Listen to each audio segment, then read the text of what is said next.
सोलायथायनि गोनांथार UPPLनि सरकार सोलायथायनि गोनांथार प्रमद बर'नि सरकार खोथाजों नङा मावनायजों सुबुंनि जिउजों बेसोर दैदेनगिरिनि सिनायथि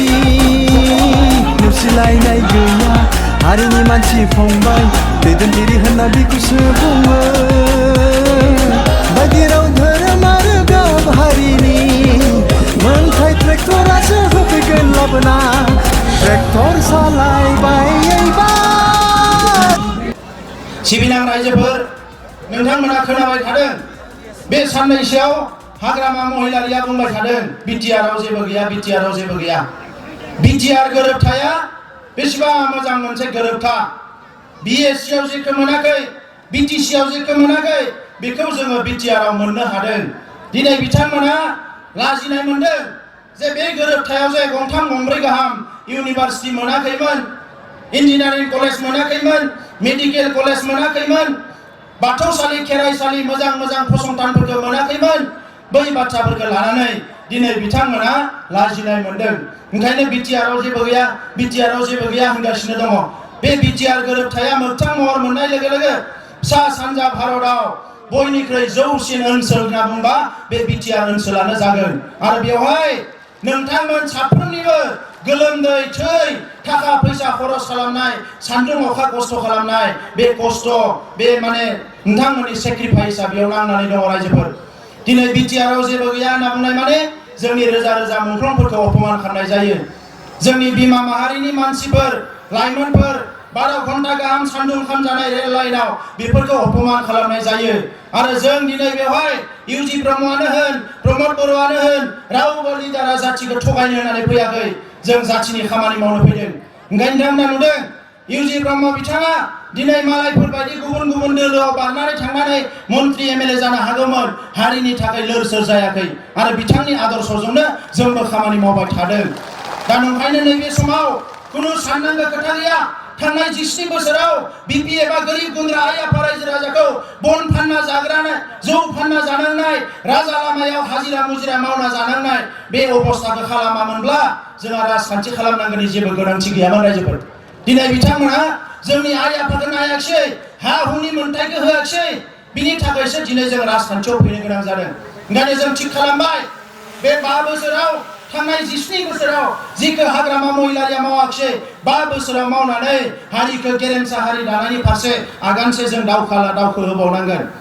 थांनाय समाव जोंनि गावनि मानसिफ्रानो बिथांमोननि खैसारियाव बिथांमोननि दादागिरियाव खुगायाव खुदै मेगनाव मोदै लानानै ओंखाम जानो गोनां जादों बे बिटिसिआव दिनै बिथाङा बुंदों बिटिआरआव जेबो गैया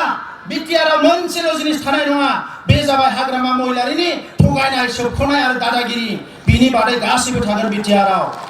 जों लामा दालां जाम्फै बानायगोन आबादारिफोरनि मदद खालामगोन आइजोफोरनि जौगानायाव मदद खालामगोन फरायसाफोरनि जौगानायाव मदद खालामगोन लाइमोनफोरखौ मदद खालामगोन मोनफ्रोमबो थाखोनि सुबुंखौ मदद खालामगोन जोंनि राव थुनलाइ हारिमुखौ मुलुगाव जौसिन राव थुनलाइ हारिमु महरै गायसननायाव जों गोख्रोङै हाबा मावगोन मानोना जोंबो सेक्रिफाइस खालामनानैसो फैदों नांनानै जुजिनानैसो फैदों हारिनि थाखाय दा नंखायनो रायजोफोर सान्दुङाबो थिं थिं बारा गोलाव सम आङो बिबुंथि होनो सानाखिसै नोंथांमोनखौ आङो गोसो गोरबोजों सिबिदों जे नोंथांमोना जे एसेबां खस्थ' खालामनानै दिनै बेवहाय लैहोर लैहोर सफैदों सोमावसारनाय हाबाफारिफ्रावबो नोंथांमोना लैहोर लैहोर फैयोमोन बेनो हारिनि जौगानायनि मोनसे सिन इयुनावबो नोंथांमोना बेबायदिनो हाबा मावगोन होननानै आं फोथायो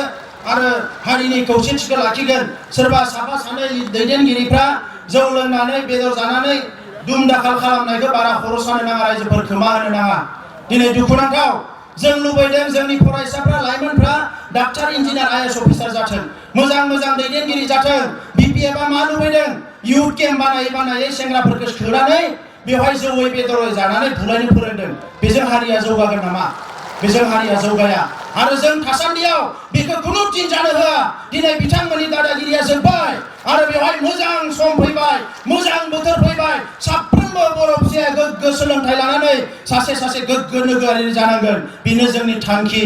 दा बेखिनिखौनो बुंबाय रायजोफोर बयनिसिमबो खुलुमबाय সকললৈ ধন্যবাদ জনালো আমার বহুত নেতৃবৃন্দ আছে ভাষণ রাখিব আপোনালোক সবে ইমান কষ্ট কৰি আহি আজি এই মিটিংখন সফল কৰাৰ লগে লগে আজি আমাৰ যি ইউপিপিএল দলৰ শক্তি প্ৰদৰ্শন হৈ গ'ল আৰু ইয়াত হাগ্ৰামা নাই আৰু ইয়াত বিপিএফ নাই আৰু অহা 20 তাৰিখৰ পৰা আমি দেৱাগাঁও সমষ্টিৰ গাঁৱে গাঁৱে ঘৰে ঘৰে সবে যাব লাগিব আমাৰ কৰ্মকৰ্তাবিলাক ইয়াত আৰু কোনো বিপিএফ নাই ইয়াত কোনো হাগ্ৰামা নাই আমার ইচ্ছা ঘরে ঘরে ইউপিপিএল গাঁৱে গাঁৱে ইউপিপিএল চলি গৈছে আপোনালোকে সবে আমার বুথ কমিটি আমার গাঁও কমিটি সবে গাঁৱে গাঁৱে ঘূৰক নিজৰ আই বাই দাদা ভাই ভনীৰ লগত কথা পাতক আৰু পৰিৱৰ্তনৰ কাৰণে কাম কৰক আপোনালোকে পৰিৱৰ্তন আনিব আমি উন্নয়ন আনিম আৰু সুন্দৰ এটা বিটিআৰ কৰিম যি বিটিআৰত মাইনৰিটি বড়ো সবে লগি একেলগে আমাৰ বাঙালী আদিবাসী ৰাজবংশী সবে মিলি আমি আগুৱাই যাম এইখিনি কথা বক্তব্য দি আপোনালোকক ধন্যবাদ জনাইছো মোৰ বক্তব্য সামৰণি মাৰিছো পৰিৱৰ্তন দৰকাৰ सोलायथायनि गोनांथार পৰিৱৰ্তন দৰকাৰ UPPL नि सरकार सोलायथायनि गोनांथार प्रमद बर'नि सरकार खोथाजों नङा मावनायजों सुबुंनि जिउजों बेसोर दैदेनगिरिनि सिनायथि नेवसिलायनाय गैया हारिनि मानसि फंबाय दैदेनगिरि होनना बिखौसो बुङो बायदि राव धोरोम आरो गाब हारिनि मोनथाय ट्रेक्टरासो होफैगोन लाबोना सोलायथायनि दैथुन सफैबाय एबार सोलायथायनि गोनांथार UPPL नि सरकार सोलायथायनि गोनांथार प्रमद बर'नि सरकार